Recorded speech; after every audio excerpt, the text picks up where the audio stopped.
नमस्कार मंडळी. तर इथे ना मी आपली सोलापुरी स्पेशल अशी ना पातळ आणि छान अशी टेस्टी इथे आम्ही शेंगदाण्याची पोळी बनवलेली आहे. आणि ही पोळी ना मी मैद्याच्या पिठापासून नाही शेंगदाण्याची पोळी बनवलेली आहे.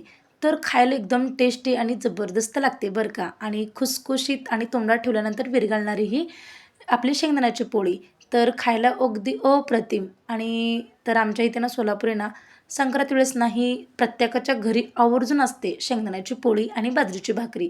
तर इथे ना मी आणि आत्यांना शेंगदाण्याच्या पोळ्या बनवल्या आणि आत्यांनी बघा नंतर ना चुलीवरती छान छान अशा ना सोलापुरी स्पेशल अशी ना पातळ पातळसर भाकरी बनवलेल्या आहेत. तर इथे ना याच्यासोबत आपण फक्त भाकरी तरी खाऊ शकत नाही.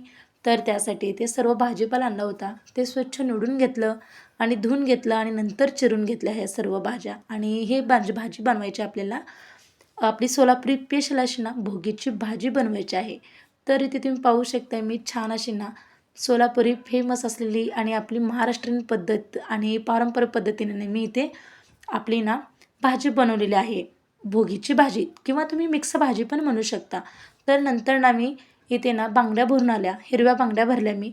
कारण मला कुठलाही सण असो फक्त मला ना हिरव्या बांगड्या आवडतात. कलरच्या बांगड्या अजिबात आवडत नाहीत मला. म्हणून मी इथे ना छान अशा ना हिरव्या बांगड्या वेअर करून आले. आणि आल्यानंतर माझं आणि आत्तीचं चाललं होतं की चुडा भरणं. आणि आत्या मला भरत होते आणि मी आत्याला असं चुडा भरत होते. आमचं दोघांचं चाललं होतं. आणि तुम्ही कोणत्या पद्धतीने ना शेंगदाण्याची पोळी बनवता नक्कीच कमेंट करून सांगा.